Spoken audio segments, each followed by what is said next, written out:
नमस्कार, स्वागत है आपका खास खबर में और मैं हूं आपके साथ दुर्गेश पांडे। खास खबर में आज हम बात करेंगे राहुल गांधी की भारत जोड़ो यात्रा के दौरान दिखी हरियाणा कांग्रेस की गुटबाजी और किसानों को लेकर राहुल गांधी के एजेंडे के बारे में। आपको बता दें कि आज हरियाणा में कांग्रेस की भारत जोड़ो यात्रा का अंतिम दिन है।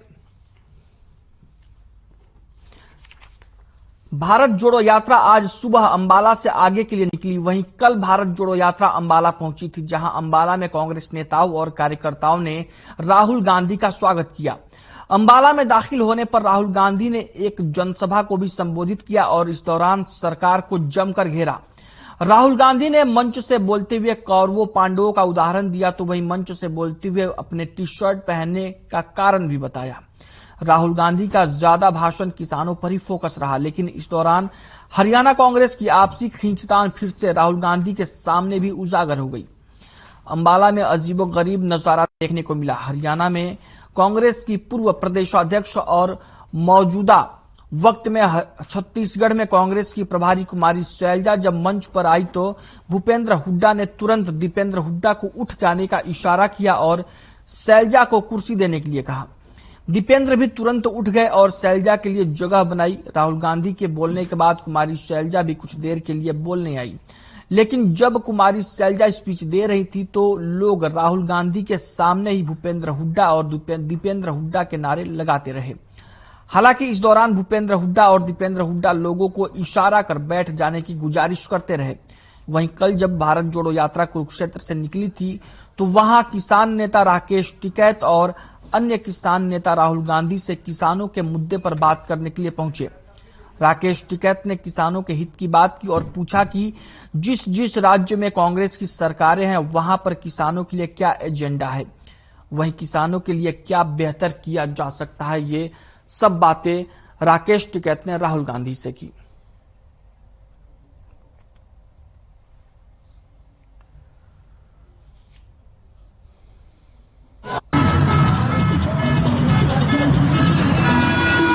मगर नरेंद्र मोदी जी की शक्ति ने गलत जीएसटी नोटबंदी नहीं लागू करवाई। हिंदुस्तान के 2-3 अरबपतियों की शक्ति ने इन्होंने प्रधानमंत्री का हाथ चलाया। मानो ना मानो, आपको देखने को मिलेगा उस समय के अरबपति पांडवों के साथ खड़े थे क्या? नहीं थे। अगर खड़े होते तो पांडव जंगल में क्यों बैठे थे? पांडवों को घर से क्यों निकाला? क्योंकि उनके साथ अरबपति नहीं खड़े थे, मगर उनके साथ इस धरती की जनता, इस धरती के किसान, इस धरती के मजदूर, इस धरती के गरीब, इस धरती के छोटे दुकानदार, इस धरती के स्मॉल और मीडियम बिजनेस सब खड़े थे। हरियाणा को होते हुए पंजाब में प्रवेश करेंगे।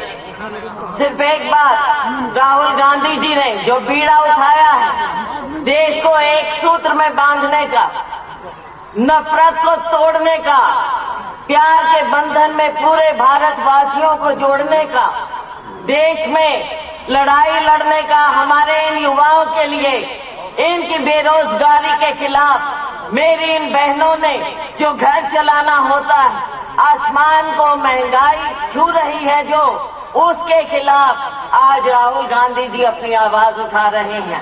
हमारी इन बहनों के लिए धन्यवाद देती हूं। आज आपने महिला दिवस मनाया, केवल महिलाओं के साथ आपने मार्च किया। हमारे एजेंडा रहेंगे, ये भी सरकार ही है, ये भी हाँ ये भी सरकार है भाई। कई राज्यों में इनकी भी सरकार है और बात करेंगे। छत्तीसगढ़ के बारे में बात करेंगे, हिमाचल के बारे में बात करेंगे, भारत सरकार के बारे में बात करेंगे। तो खास खबर में इसी मुद्दे को लेकर बातचीत करने के लिए हमारे साथ मेहमानों का खास पैनल है, जिसमें रमन मलिक है बीजेपी से, बजरंग दास गर्ग है कांग्रेस से, प्रवक्ता है कांग्रेस पार्टी के, रजत पंजेटा है प्रवक्ता इनेलो के। तो आप सभी का बहुत बहुत स्वागत है खास खबर में। सबसे पहले मैं बजरंग दास गर्ग जी आपसे ही शुरुआत करूंगा। ये क्या हो रहा है? राहुल गांधी मंच पर बैठे हैं और कुमारी शैलजा स्पीच दे रही हैं और भूपेंद्र हुड्डा के नारे लग रहे हैं।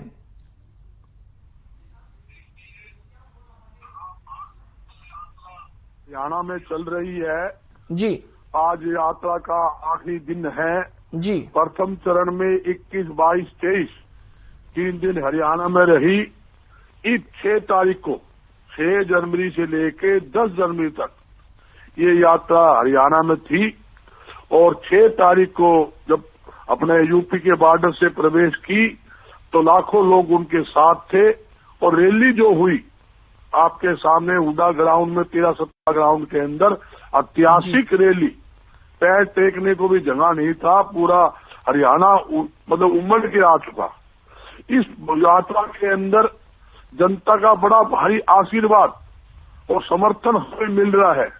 आपने देखे उद्योगपति व्यापारियों का संगठन मिला, कर्मचारियों का, मजदूरों का, किसानों का, हर वर्ग के संगठन ने बात की, महिलाओं का, युवाओं का, हर एक ने अपनी अपनी समस्या राहुल जी के सामने रखी। जहां तक किसान की बात थी, कल किसानों का संगठन आपने देखा, लगभग 50 किसान अलग अलग जितने संगठन है संयुक्त मोर्चा के, सभी वो राहुल जी से उन्होंने वार्तालाप की और राहुल जी ने उनकी बातें सुनी। उन्होंने एक कई मांगे रखी। एक तो उन्होंने ये बताया कि किसान आंदोलन के अंदर किसानों के साथ कैसे जाती हुई, लगभग 700 से ज्यादा किसान शहीद हो गए, मगर सरकार इनको शहीद नहीं मानती। और गन्ने का रेट 362 रुपए हरियाणा के अंदर है, गन्ना के रेट बढ़ाने की बात भी उन्होंने कही और यहाँ तक कि जमीनों का मुद्दा उठाया और यहाँ तक कि एमएसपी वो तो ठीक है देश में बजरंग दास गर्ग जी। अंबाला में अजीबोगरीब स्थिति हो गई। कुमारी शैलजा स्पीच दे रही थी और भूपेंद्र हुड्डा और दीपेंद्र हुड्डा के समर्थन में नारेबाजी हो रही थी। देखिए, जहां तक कि लोकसभा क्षेत्र जो है उसका वो बहन कुमारी शैलजा जी वहां पे सांसद रही हुई है और जहां तक कि क्या है, भूपेंद्र सिंह हुड्डा जो है हमारे सीएलपी नेता है, प्रदेशाध्यक्ष हमारे उदय भान जी है जी। ये स्वाभाविक बात होती है, हर एक जो कार्यकर्ता होता है अपने अपने नेताओं के नारे लगाता है। बहन शैलजा जी के भी लगे, हुड्डा जी के भी लगे, उसमें क्या बात है, राहुल गांधी जी के भी लगे। अगर मान लो मेरा कोई समर्थन होगा मेरे नारे लगाएगा, कोई बीजेपी का समर्थन होगा बीजेपी के नारे लगाएगा, कोई नीलों का समर्थन है रजत जी का, रजत जी के नारे, एक सिस्टम बना हुआ है। ठीक है ठीक है ठीक है बजरंग दास गर्ग जी। रमन मलिक साहब, नेता आप कैसे देखते हैं इसको? जी, मैं तो ये देखता हूं कि कांग्रेस की आंतरिक मामला है जी, क्योंकि कांग्रेस के कॉन्ट्रैक्चुअल वर्कर, कांग्रेस के पेड वर्कर, कांग्रेस के ठेकेदार और कांग्रेस के मालिक, उनकी एक मीटिंग हुई। अब अगर उनका ये जो paid unpaid worker, contractual permanent worker, ठेकेदार और मालिकों की मीटिंग हो कहीं पे, तो उसमें हम बहुत ज्यादा क्या बोल सकते हैं। हाँ, इतना जरूर है कि उनके ये जो जिसे कहना चाहिए कि उनका पूरा जो वर्किंग हायरार्की है वो सामने आई। हरियाणा में जो उनका मॉडल है वो भी सामने आया, हरियाणा के अलग अलग फ्रेंचाइजी जो उनके हैं वो भी सामने आए। तो पूरा मिला के तो ये उनका एक आंतरिक मामला है जी। रजत पंजेटा साहब, इनेलो इस पूरे इशू को कैसे देखती है? राहुल गांधी भारत जोड़ो यात्रा पर निकले हैं और कांग्रेस में ही आपस में यहां पर सब कुछ ठीक नजर नहीं आ रहा है, तो फिर क्या मतलब बनता है? और किसानों ने जो संवाद किया है राहुल गांधी से, राकेश टिकैत कह रहे थे कि छत्तीसगढ़ में सरकार है, राजस्थान में सरकार है कांग्रेस पार्टी की, तो वहां पर किसानों के लिए क्या हो रहा है, कैसे हो रहा है, इस पर इस इशू पर बात करने आए थे। देखिए, पहले तो मैं आपका जो पहला प्रश्न है उसका जवाब दूंगा जी। देखिए, जैसे अभी बताया बजरंग दास जी ने कि शैलजा जी अंबाला से सांसद रही हैं। जी हाँ। तो अगर शैलजा जी के नारे लगते हैं तो समझ में आता है, लेकिन केवल राहुल जी के नारे लगने चाहिए थे।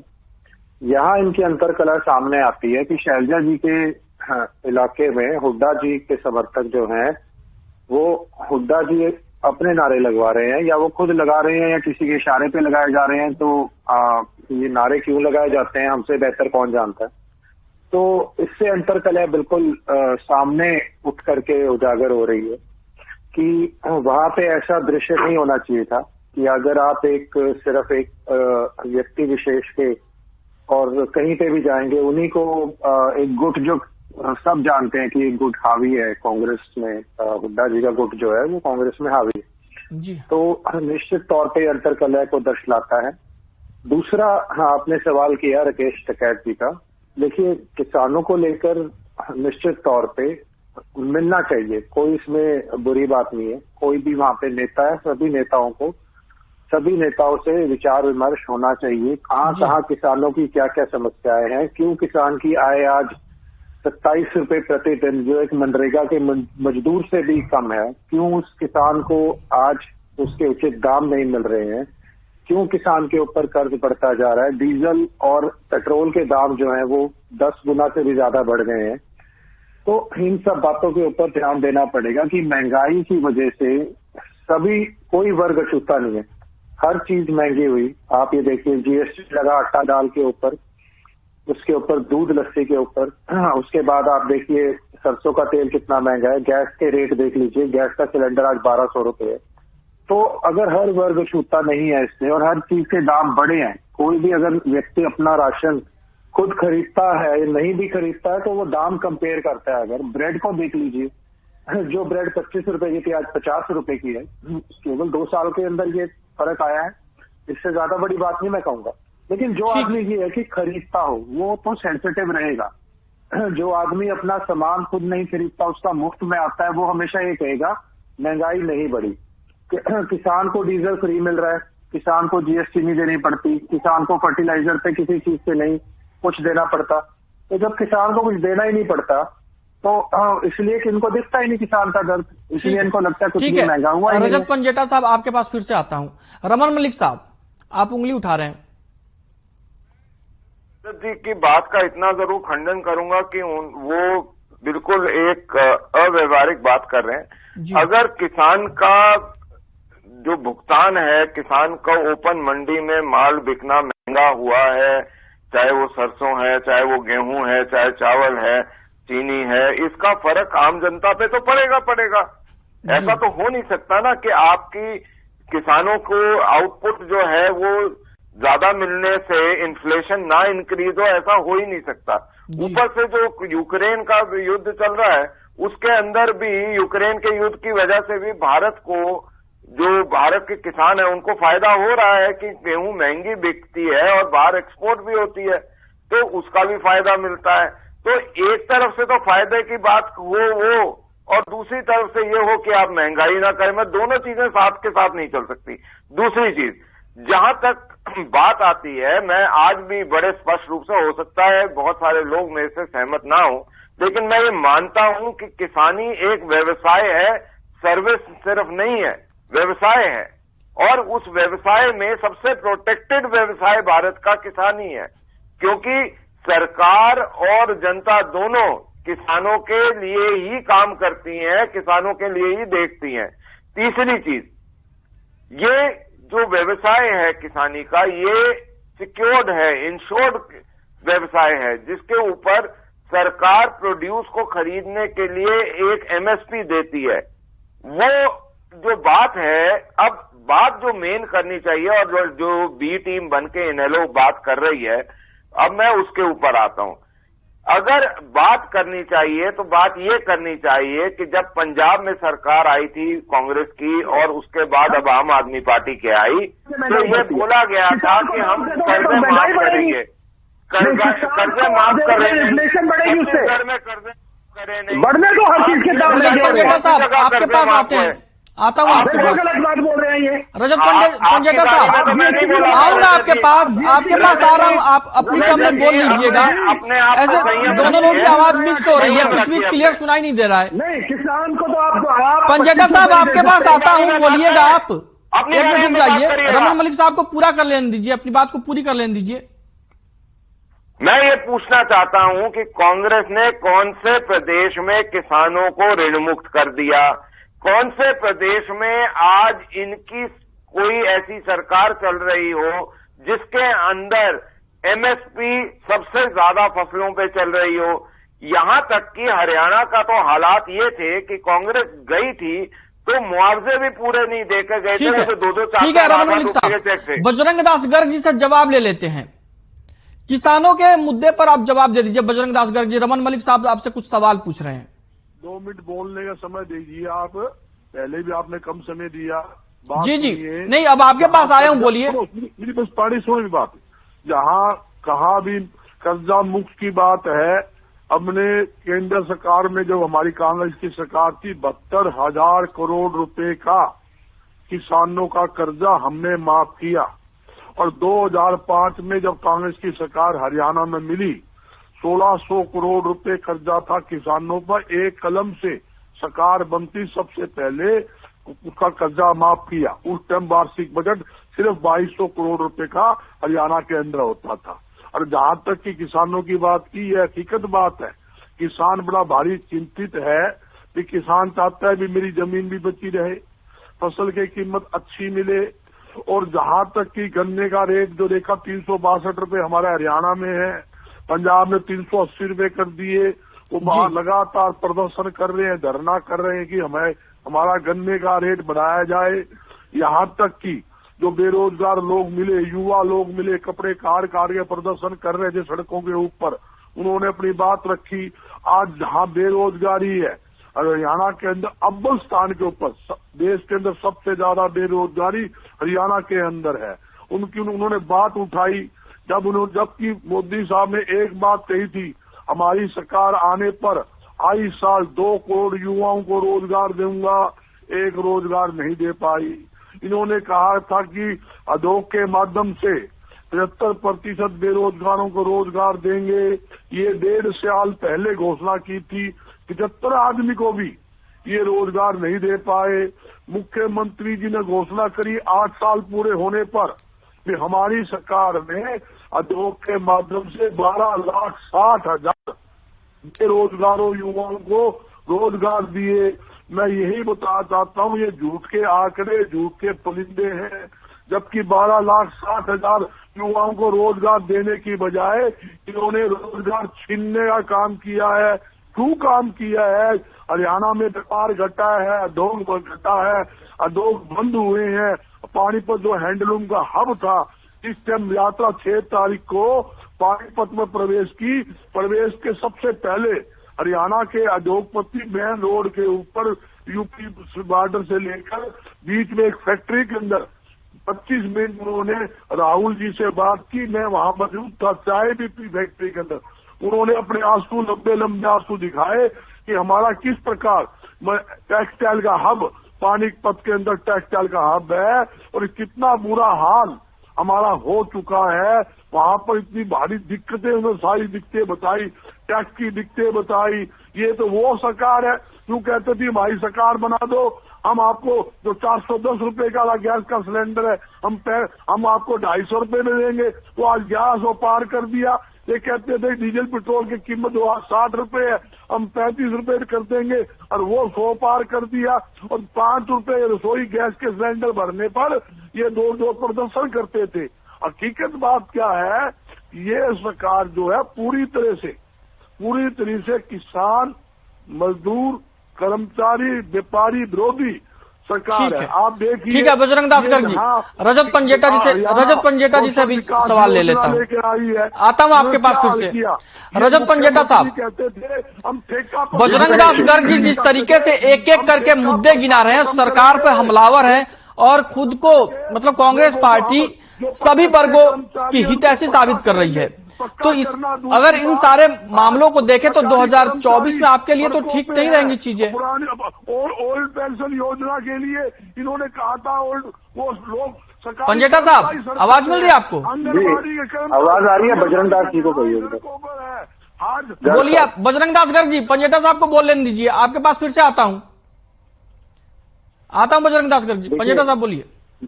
देखिए दुर्गेश जी 2009 से लेके लगातार 2019 तक 10 साल तक इंडियन नेशनल लोकदल ही मुख्य विपक्षी दल था हरियाणा के अंदर। जी हाँ।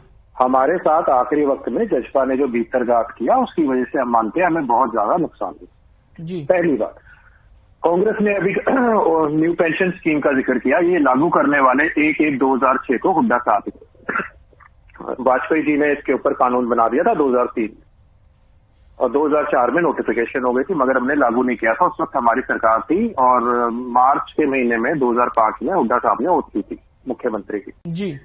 तो उसके बाद अगर हरियाणा में अगर कर्ज की बात करें तो हरियाणा के अंदर सबसे कम अगर कर्ज रहा है और स्टेट सरप्लस भी रहा है और बहुत से महकमे सरप्लस में रहे हैं हरियाणा सरकार के।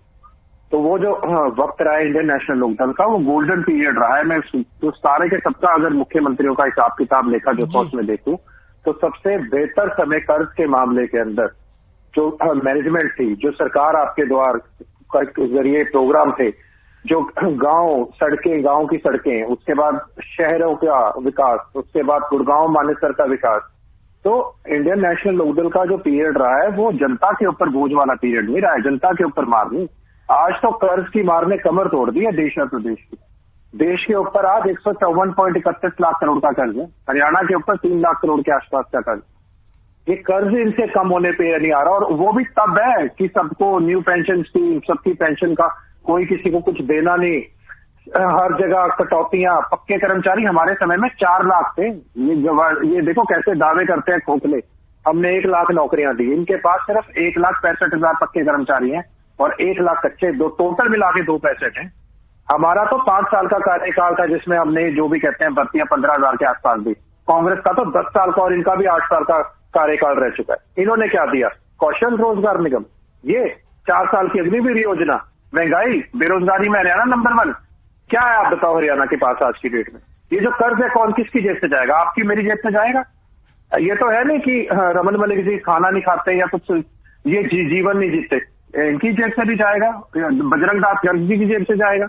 हर एक बच्चा आज 1 लाख से ऊपर का कर्जदार, वो कहीं ना कहीं तो सरकार निकालेगी ना। अगर ऐसा अच्छा था तो हर चीज कम होनी चाहिए। पंजेटा साहब आपको रोकना चाहूंगा, समय की कमी है।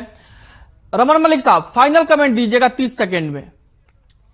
देखिए, जहां तक बात आती है, पंजेटा साहब आपके पास भी आ रहा है, इन दोनों की, मैं ये बोल सकता हूं बजरंग दास जी को भी और पंजेटा जी को भी कि जरा आरटीआई लगा के निकाल लो ना कि आपकी सरकार के समय कितना था, हुड्डा साहब की सरकार के 2 कार्यकाल में कितनी नौकरियां थी और अभी हमारे 8 साल में कितनी नौकरियां हम दे चुके हैं। आपको हाथ कंगन को आसी क्या, पढ़े लिखे को फारसी क्या। लेकिन फिर ये जो है ना, ये फिर जलन मचती है।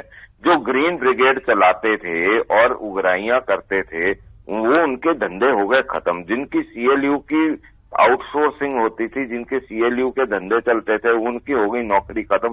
तो वहां परेशानी हो गई। जहां पर्ची खर्ची से नौकरी मिलती थी उनकी खत्म। समय की कमी है, हमारे पास समय की कमी है। बजरंग दास गर्ग जी 30 सेकेंड में फाइनल कमेंट। आज पूरा माहौल देश के अंदर बदलाव हुआ है। पूरे देश के अंदर जो हमारी यात्रा है, बड़ा भारी समर्थन पूरे देश के अंदर मिल रहा है। और हरियाणा के अंदर आपने देखा लाखों लोग उम्र कर हमें आशीर्वाद दे रहे हैं, हमें समर्थन दे रहे हैं। और अगली सरकार 2024 के अंदर केंद्र में और प्रदेश में कांग्रेस की सरकार बनेगी। भाजपा जाने वाली है और कांग्रेस आने वाली है। लोगों का नारा और हर जवान के ऊपर, ठीक है, युवा पर, बुजुर्ग पर, ठीक है बजरंग दास गर्ग जी, ठीक है। पंजेटा साहब फाइनल कमेंट 30 सेकेंड। दिलाओ, भाजपा जाएगी। और रजत पंजेटा जी बोलिए।